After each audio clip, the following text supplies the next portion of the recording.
सभी को राधे राधे। और उम्मीद करते हैं कि आप लोग अच्छे होंगे। जैसे कि हम लोग देख रहे थे प्राचीन भारत, और प्राचीन भारत में हम लोग पढ़ रहे थे गुप्त काल से संबंधित बातें। हम लोग गुप्त काल से संबंधित जो महत्वपूर्ण शासक था उसको देख लेते। आज कुछ जो अन्य शासक बचा है तो अन्य शासक के बारे में जानकारी लेंगे, और उनके प्रशासन से संबंधित और प्रशासन से जो प्रमुख तथ्य हैं उनको हम लोग आज जानकारी लेंगे।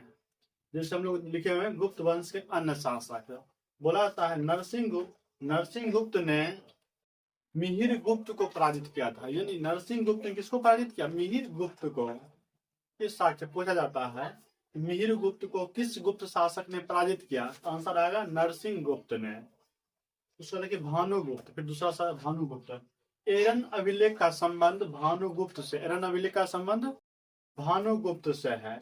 इसी अभिलेख में भानुगुप्त के मित्र गोपराज, भानुगुप्त का जो मित्र था गोपराज, गोपराज के मरने के बाद गोपराज की जो पत्नी थी, पत्नी यहाँ सती हो जाती है।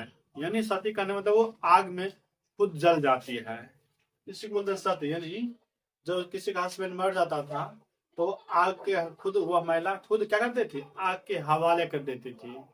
यहीं से पता चला है, यानी एरन अभिलेख से सती होने का प्रथम साक्ष्य कहां से मिला है? एरन अभिलेख से पहला साक्ष्य। यानी एरन अभिलेख सती प्रथा का प्राचीनतम अभिलेखीय साक्ष्य है। सबसे प्राचीनतम अभिलेखीय साक्ष्य जो सती प्रथा के बारे में बतलाता है तो क्या है? एरन गुप्त। दूसरे गुप्त वंश का अंतिम माना जाता है, गुप्त वंश का जो अंतिम शासक था, गुप्त वंश का अंतिम शासक था संभवतः विष्णुगुप्त को माना जाता है। ये भी क्या अनुमान लगाया जाता है कि ये विष्णुगुप्त हो सकता है, क्योंकि यहाँ से कोई साक्ष्य मिला नहीं कि इसका अंतिम शासक गुप्त वंश का था कौन। ये होगा अंतिम शासक। अब हम लोग देखेंगे गुप्त वंश से संबंधित कुछ अन्य तथ्य। जैसे देखिए है इसी काल के शासक, इसके गुप्त काल इतने भी शासक हुए, महाराजा धीराज, परम भट्टाकर आदि जैसे उपाधि क्या करते थे? धारण कर लेते थे। और गुप्त काल में भागवत संप्रदाय जो थे इनका बहुत विकास हुआ। भागवत संप्रदाय का सबसे ज्यादा विकास जो हुआ है गुप्त वंश के टाइम पीरियड में हुआ है।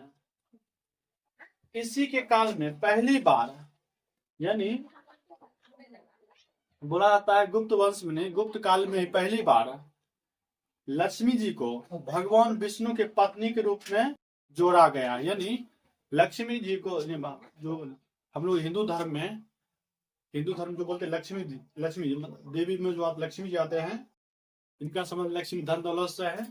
उनका संबंध जो भगवान विष्णु से जोड़ा गया है पत्नी के रूप में, पहली बार मिला है साक्ष्य। और गुप्त काल में जो सम्राट हुआ करते थे उस सबसे बड़े अधिकारी को संभवतः कुमार मात्य, यानी गुप्त काल के सबसे बड़े अधिकारी को कुमार मात्य के नाम से जाना जाता था। उसका देखिए गुप्त काल को साहित्य तथा स्थापत्य कला का स्वर्ण युग कहा जाता है। स्वर्ण युग का मतलब साहित्य में सबसे उत्कृष्ट योगदान गुप्त काल का है। साहित्य कला में भी और स्थापत्य कला में एकदम एक से एक अच्छे भवन निर्माण, बिल्डिंग, मंदिर, एक से एक मंदिर का निर्माण कराया गया।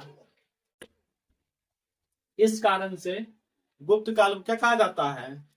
साहित्य तथा स्थापत्य कला का स्वर्ण पीरियड, यानी गोल्डन टाइम, गोल्डन एरा था किसका? साहित्य का।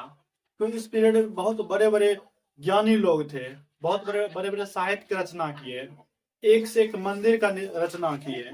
देखिए कुछ मंदिर हम लोग दिखा दे इसको, ये कुछ मंदिर हो गया गुप्त काल से संबंधित। आगे जो है इसी काल में, यानी गुप्त पीरियड में ही कायस्थ जाति का उल्लेख मिलता है। सबसे पहले कायस्थ जाति का चर्चा मिला है गुप्त काल से ही मिला है। अब हम लोग देखें जैसे मौर्य काल में देखते इसका प्रशासन व्यवस्था देखे थे ना, वहां भी प्रत्येक अधिकारी क्या था? अपना अलग अलग कार्य था। इसी पीरियड में भी क्या था? गुप्त वंश में भी सभी शासकों क्या था? जितना भी उसका अधिकारी था सबका कार्य बटा हुआ था। कौन न्यायिक व्यवस्था देखेगा, कौन सेना व्यवस्था देखेगा, कौन राजकोष से संबंधित जानकारी रखेगा। ये सारी बातों को अलग अलग अधिकारियों के द्वारा देखा जाता था। तो पहला देखिए, पहला जो महादंड नायक का कार्य था न्यायाधीश का, यानी न्याय देने का काम किसका था? महादंड नायक का काम था जितना भी उसके समाज में घटना होता था उससे संबंधित न्याय करना। उसके बाद देखिए संधि विग्रह जो अधिकारी होते थे, इसका काम था युद्ध और संधि के विषय में युद्ध और संधि से संबंधित जितना भी जानकारी होगा वो किसके पास? संधि विग्रह के पास। और उसके बाद है महाबलाधिकृत,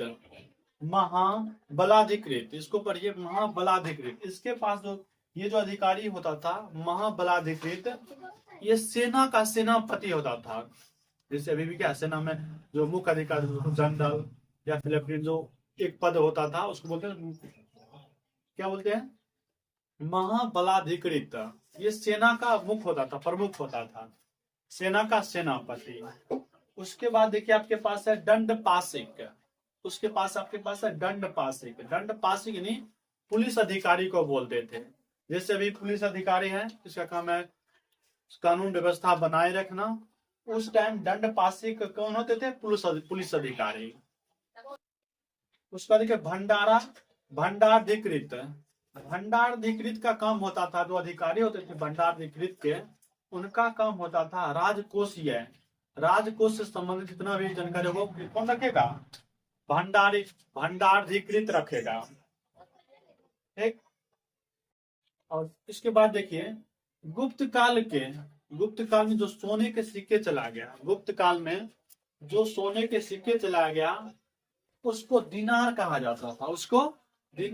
जाता था। जैसे देखिए ईरान, अभी मुद्रा हम लोग जब पढ़ते हैं, मुद्रा और देश अलग अलग देश, जिससे हम लोग भारत में है, हम लोग भारतवासी, हम लोग क्या अपने मुद्रा को बोलते हैं रुपया के रूप में सिंबल प्रेजेंट करते हैं। उसी तरीके से अलग अलग देश क्या करता है? अपना सिंबल प्रेजेंट करता है। देखिए गुप्त काल से ही, यानी हम लोग कितने एडवांस थे, गुप्त काल पीरियड में ही सोने के सिक्के को, खासकर सोना जो गोल्ड कॉइन होता था, उसको क्या कहा जाता था? दिनार। यही दिनार अभी मुद्रा के रूप में ईरान का है। ईरान की जो मुद्रा है क्या है? दिनार है। इस तरीके से हम लोग कुछ गुप्त वंश से संबंधित कुछ अन्य तथ्य देखें और उम्मीद करते हैं कि आप लोग को अच्छा लगा होगा और आप लोग इसको नोट कर लीजिए। और सभी का धन्यवाद।